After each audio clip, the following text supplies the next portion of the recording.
team back again. So here we go. Drop the mic. Tag team back again. So here we go. Drop the mic. Tag team back again. Drop the mic. Drop the mic. Drop the mic.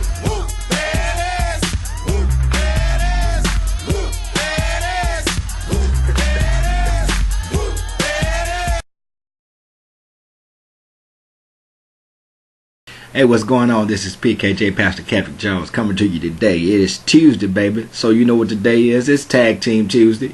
It's the day that me and my man Drop the Mic come to you and just drop you a few nuggets. And today we have some really good nuggets on communication. This will be part 2 of our segment on communication. And we hope that these nuggets will be beneficial for you, whether you're married, you're single.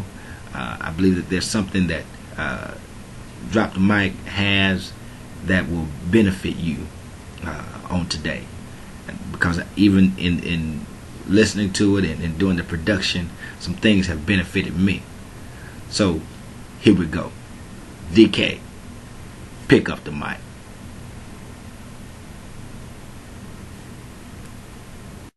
It's your boy Drop the Mic coming to you live from Dallas, Texas, bringing you some information, inspiration, illumination, revelation, where we'll bring you lifetime application. You dig? So listen, today I want to talk about communication. What I've discovered is, including myself as a man, I don't have enough time to communicate. Honestly, it seems like the women have so much time and so many words to say to us. I really don't have enough time to communicate.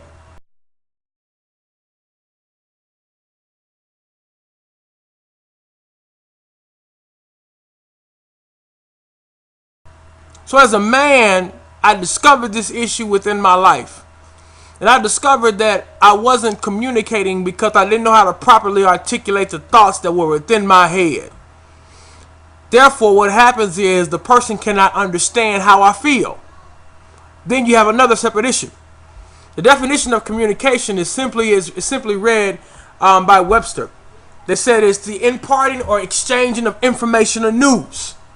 And many times, brothers and sisters, we don't impart and exchange the information or news correctly. The only way that we can really be effective in a relationship is through good, honest, clear, understanding communication that has depth. Here's what I want to do.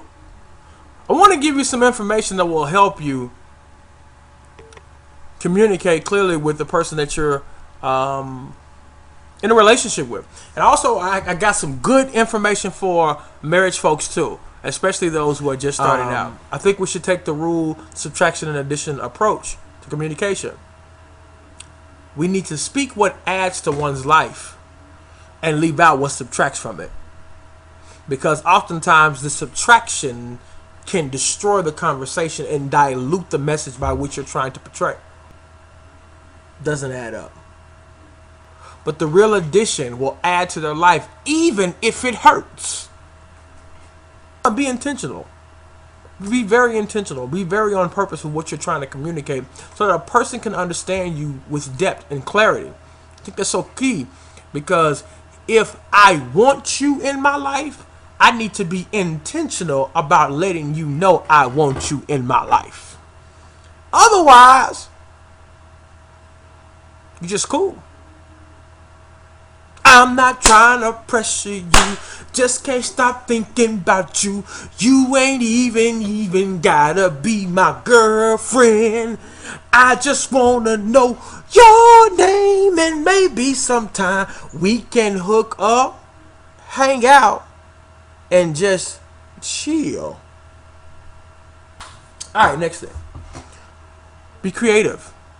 There's nothing wrong with being creative in the conversation, especially if it's something of a playful and you're trying to date someone.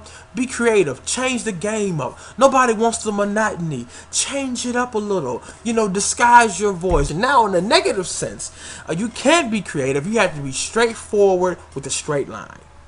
Okay? The next thing is enjoy the the ebb and flow of the communication. My friend, she says that a great deal, ebb and flow. Enjoy the ebb and flow of the communication. Because after a while, it takes up your time. It takes up your energy. It adds to your life. It is positive. It is a force. It is something that is grand and great. And it's actually a lost art. With text messaging and Facebook and email, yo, you're doing good to get a phone call that lasts longer than 5 minutes. I'm guilty of that myself. So we have to do better. Lastly, be loving, respectful, and patient. Sometimes I think when we communicate, we're looking for instant gratification and results. And sometimes every conversation is not built that way. Oftentimes we should set the spread of the table. Allow the person to eat the tiny morsels. And then when they're ready to share, they will. For those who are getting married, but it's something I want to share with you. It's actually that's in the book of Deuteronomy, and it's in what psychologists would call this. That are doing Christian counseling. They would say that this is a 24-5 rule. What does that mean? Scripture would say that for those who are married or just recently getting married or thinking about getting married, consider this text. It says, Deuteronomy chapter 24, verse 5. It says, when a man hath taken a new wife, he shall not go out to war. That means out to work, out to do anything, any of that. Neither shall he be charged with any business. That means he shouldn't create, he shouldn't add to, he shouldn't have new business. Okay? But he shall be free at his home for 1 year. Wow. Think about it. If you could communicate with your spouse or your potential spouse for 1 year alone by yourself, how much depth, understanding, how much charge that would have to your life. Well, look at what else this text says.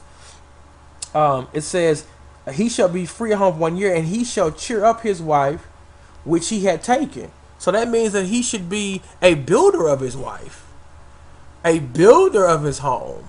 And he should, you got to take care of your business, but you also got to take care of home. And this text simply displays that home comes first. So let's recap. First thing is, if you're going to communicate, keep your word in communication. Be open, be honest, and keep your word. That's very important. That's integral. That adds character and integrity to your conversation. Don't miss that. You have to be intentional. Be intentional with the message by which you're trying to portray, whether it's good or bad. Be creative, especially if it's somebody you're trying to date. Be creative. Change the game up. People don't like the monotony. They love creative individuals. Have fun. Enjoy the time of communication. Enjoy the ebb and flow. It'll bless your life. Lastly, be respectful and patient. Communication takes time. Communication is the foundation that builds the home of life. And if you're truly wanting to communicate, you have to establish a solid foundation. If you don't establish a solid foundation, all you will have is shaky relationships, because the foundation of communication was not established. That's what's up. Yo, this Alice Taylor's second This son. is Ellen Jones' second son. Get in the flow. Life is too short to play games, so keep it real. And if you can't get in the flow, We out of here. drop the mic. Oh, baby, you got what I need. So here we go. So here we go. So here we go. So here we go.